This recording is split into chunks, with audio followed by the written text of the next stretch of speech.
So, guys, Mr. Kenneth Okonkwo has given his own perspective on what Wole Soyinka said about Peter Obi. You need to listen for yourself, his own take. I mean, the way he's looking at what Wole Soyinka is doing and the role he's playing in Nigeria's politics today. Recently, Professor Wole Soyinka, again, have taken a swipe on the obedience. And, many have said that it has become an unbecoming exercise by him. What's your take once more? Well, in my place, when a man gets to a certain age, his children and relations always watch meticulously the level of his cognitive ability. So it's not unusual for a man of that age to start witnessing what I would call a degenerative mentality in his reasoning capability.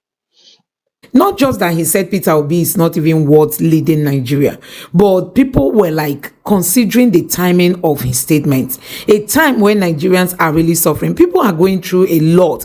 And a man of his age, a man of his caliber, came out to say that Peter Obi is not worth leading Nigeria. And why I say this is that when you start getting to that age, your wise children will start limiting your access to the public, so that probably people do not begin to witness certain degeneration, because it has a way of denigrating on the heroism the person has made in the past.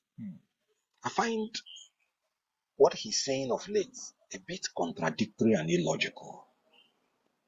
First of all, he went to see Tinubu and he said that he made it as a policy and he does not criticize anybody in power except after 1 year. It is only a man in power that his competence is an issue, not a man that is not in power. A private citizen like you, his competence is not in issue. In law, It's not in question. good. In law, the first thing you do when you want to address any legal issue is to identify the issue. So he's talking about competence, and then he's relating it to a man whose competence is not in issue, because the man is not in power. And the man that his competence is in issue, you say no, you don't want to talk about such a man till after 1 year. But you're making it your busybody to talk about a man who is not in power, and you're talking about competence. I find it a bit illogical and completely out of the way. In law, if you miss the issue, every other thing you're arguing goes to no issue. That is number one. And that again shows you that he was not really talking about the competence of Peter Obi, because it's not an issue. He has a lot of ethnic and, pecuniary and personal interest while he's talking about him. You don't expect a man who openly said that somebody is going to finance his supply of rice to Africa and who helped him to equip his house with furniture. That is personal and pecuniary interest. You don't expect him to be objective when he's analyzing the competence of that man in power, which he refused to analyze. And then he's talking about the man who is not in power and he's talking about competence. He just wants to rub it in. Then, thirdly, he was saying about the competence of Peter Obi, assuming without considering that the competence is even an issue. And then he's basing the competence of Peter Obi on the actions of people that are operating independent of the exercise of the will of Peter Obi. I give you an example. I am an actor. I have a lot of die-hard fans that will defend me anyway, no matter what I do, because they are personally attached to me. I don't even know them. Does it make any sense for somebody to say, I am not competent to act because of the actions of my die-hard fans, whom I do not even know? No, it is really ridiculous. But when you judge the statement of this man, you see how hollow, illogical, and how, I don't want to use this word, but I don't have a better word, how a bit senseless it is. Because you are saying Peter Obi is not competent to govern Nigeria. And your reason is because of the actions of some of his fans in the social media. whom he does not even know I have never met. and have never met. So how does it affect my competence as an actor for the defense that my fans, whom I do not know, who are personally attached to me, whatever I do, how do you compare my competence to act with such actions? That's just what he did. So I think he needs pity. And then I think his children should try and restrain him the more so that he does not continue to expose his lack of cognitive ability to articulate his reasoning at that age, which is not too abnormal because what he said is hollow, illogical, and very, very, unfortunately, doesn't make any meaning.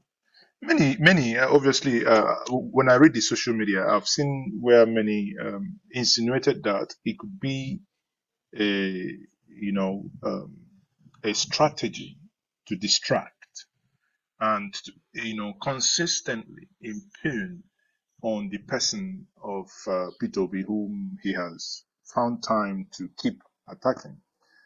That it is a strategy by those who he ought or whom he is defending against 2027. Do you see any merit in that argument?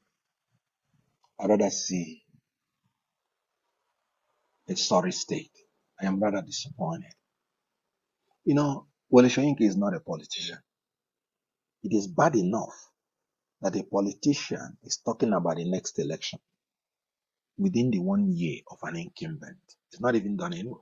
You have to wait at least 2 years, even in America, before you enter the next election. So it's bad enough that a politician is talking about the next election. That's why we say politicians who are poor-rated, like most of our politicians, they think about the next election. But statesmen think about the next generation. A Wole Soyinka, who is not even a politician, ought to be a statesman thinking about the next generation. He has acknowledged that his own generation is a wasted generation. So what he should be concentrating now is thinking about the next generation. So he's concentrating on impugning the competence of Peter Obi on empty foundations. Shows that he has degenerated to a level less than the ordinary poor politician who is thinking about the next election. So I would advise him, he's not a politician. He has not said he's struggling for any post. Let him insulate himself from the unwavering intrigues of politics so that he doesn't throw himself to the mud. He should leave Peter Obi alone. Let me also point out that Peter Obi is not 100% exonerated from this. Because when he went to him, Professor Wole Soyinka said he was conciliatory. What are you conciliatory about? In something you did not do or something you did? Now, after that conciliatory move, Wole Soyinka upped the attack and said he's Bajwe. I don't know what Bajwe is. He upped the attack and now said he's not competent. You know why? When somebody is not supporting you because of your competence or character or capacity, the person is persuadable.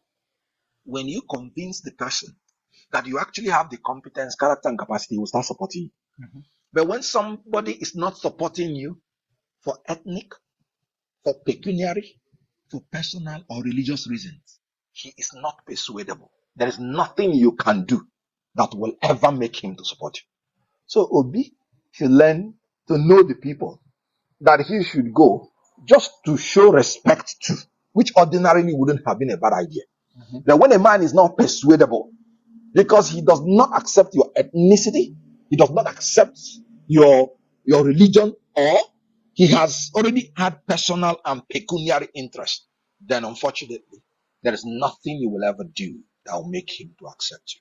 So we all know that many Nigerians weren't happy because of the statements that he made, considering the fact that people are going through a lot in this country and somebody of his caliber is expected to speak for the people, to come out and call out this government, tell them that they've not done well. But the other way around, he's rather playing to the gallery, supporting this kind of government that has brought Nigerians to their knees. So guys, you have seen it for yourself. Honestly, everybody, even those who are not even supporters of Peter Obi, they all came out to condemn what Wole Soyinka said, you know. Not just that he said Peter Obi is not even worth leading Nigeria, but people were like considering the timing of his statements. A time when Nigerians are really suffering. People are going through a lot. And a man of his age, a man of his caliber, came out to say that Peter Obi is not worth leading Nigeria, despite seeing that Tinubu has destroyed this country. And we've also seen other politicians who have come out to say, oh, Tinubu is the best candidate, or Tinubu was the best candidate for 2023, despite seeing Nigerians bleeding. It calls for worry the way our politicians make their analysis. No wonder this country is not moving forward. Let me know what you have to say about this in the comment section below. Please don't forget to subscribe to the channel and turn on the notification bell. Thank you.